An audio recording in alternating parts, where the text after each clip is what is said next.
Shabir Kurbudin from the Ivy Tech South Bend Elkhart campus. Welcome to part 2 of the 5th episode of the Job Search video series.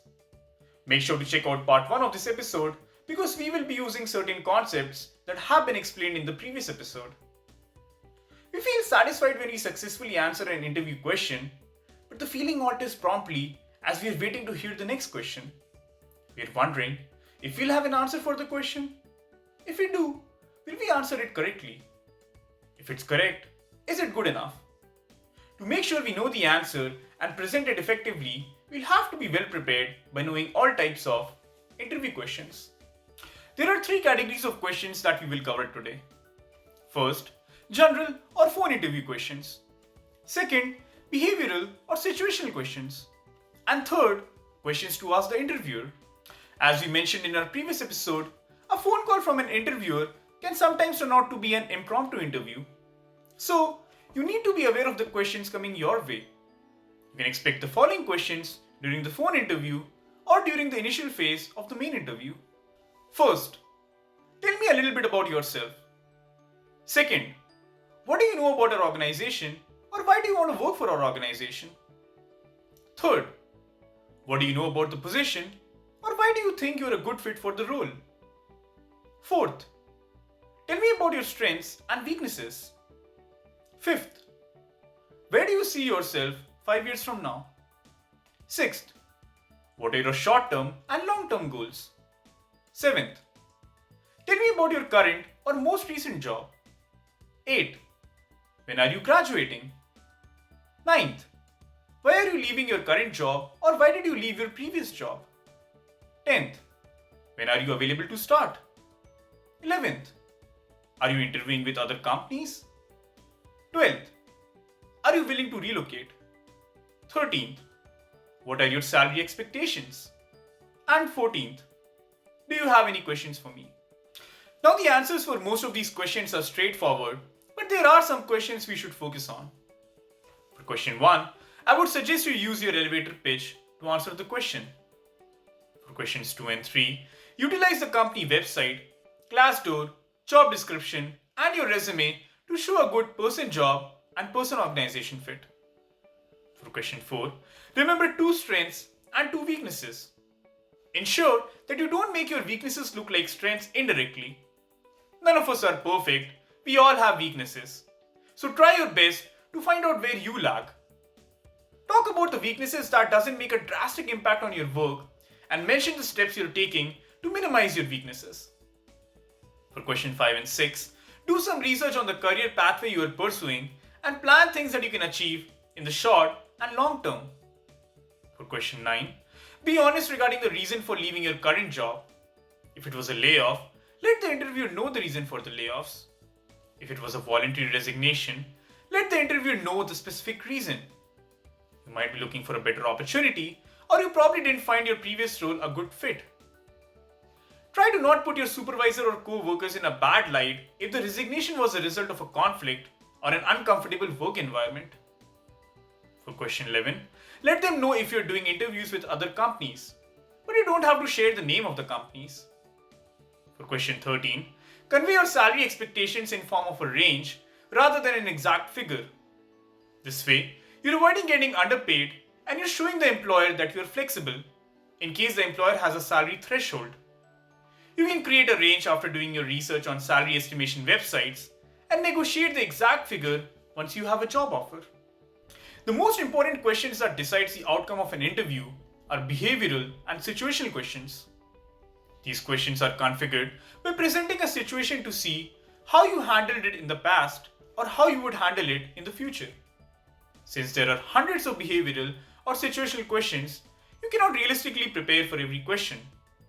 However, you can categorize these questions and prepare an answer for each category, which you can modify during the interview depending on the question. You can expect to get questions from the following categories: teamwork, customer service, adaptability or flexibility, time management, communication, self-motivation, problem solving, stress, leadership, conflict, work ethic, diversity, data analysis, decision making, initiative, goals, interpersonal, innovation, and integrity. We have a list of 5 questions for every category in our template, but let's see one common question for every category that you can expect from the interviewer. First, tell me about an occasion where you had to obtain information from someone who wasn't very responsive. What did you do? Second, give me an example of a time when you did not meet clients' expectations.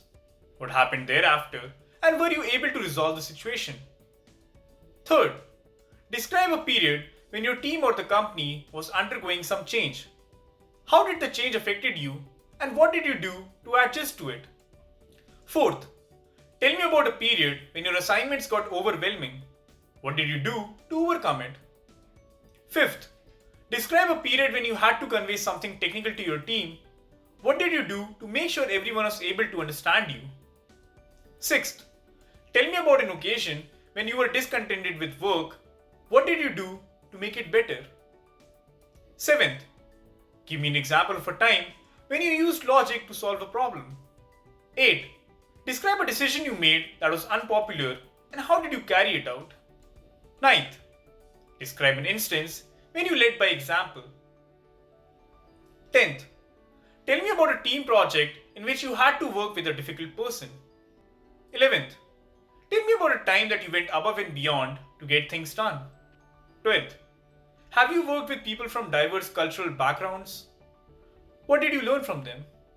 13th, can you talk about an occasion where you used your analytical skills to find the problem? How did you discover the problem? What did you do after you determined the issue? 14th, can you talk about an instance where you had to decide with partial information? How did you determine what would be the best decision? 15th, can you tell me about a practice that was implemented as a result of your work?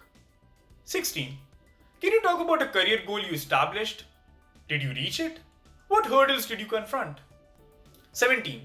How do you maintain good professional relations with your co-workers? What skills do you use? 18th. Can you describe a project where no traditional approaches worked? What did you do instead? And 19th. Can you tell me about an instance where you found out that a co-worker was doing something unethical? What did you do? Now let's pick one question from this list and see how we can answer it using the STAR method. Describe a period when your team or the company was undergoing some change. How did the change affected you and what did you do to adjust to it? In my previous organization, the employer laid off 20% of the employees due to financial burden as a result of poor stock market performance. This led to the employees performing additional duties to make up for the absence of the laid off employees. My role at the company was in marketing analytics. I was responsible for analyzing marketing data and providing reports to help implement best practices in content creation and design. Due to the layoffs, I was now tasked with creating content and aiding in designing. To take on additional duties, I started learning about content writing and designing during the weekends and started undertaking more duties by increasing my working hours during the weekdays. I also started working with more people to seek help and validate my inputs. Through continuous learning, additional work time, and fixing my mistakes, I was able to prolong the department work until we bounced back in the stock market and resumed the hiring process. The last part of the interview process, before we exchange our business cards and say our farewells, is the part where we get to ask any questions to the interviewers. Now, even though you acquired a lot of information from their website, job description, and Glassdoor, there are still some things that you can only learn during the interview. Asking questions also makes you look more sincere about the role and the company. So do ask at least 3 questions. You can ask the following questions at the end of the interview. First, what is the thing you enjoy the most while working for your company? Second, what do you expect someone in this position to accomplish in the first 6 weeks? Third, what are the different opportunities for growth and advancement in the company? Fourth, are there any prospects for professional development in the company? Fifth, can you tell me a little bit more about the team I would be working with? Sixth, what type of volunteering or community services do we get to undertake through your organization? Seventh, what are some of the challenges you expect the person in this role to face? 8. How would you describe the work culture in your company? Ninth, what type of personalities tend to really thrive here and what types don't do as well? And 10th, what are the next steps in this process? Well, that's all for part 2 of our 5th episode. To learn more about the research, preparation, interview, and follow up stages in the interviewing process, make sure to check out our previous episode. If you need our interview questions template, please visit www.itsectorpartnership.org/jobsearchguide to download the template.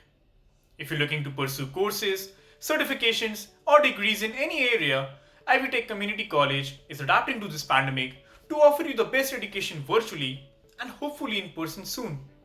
For more information, visit www.ivytech.edu/South Elkhart. Good luck and stay safe. Thank you.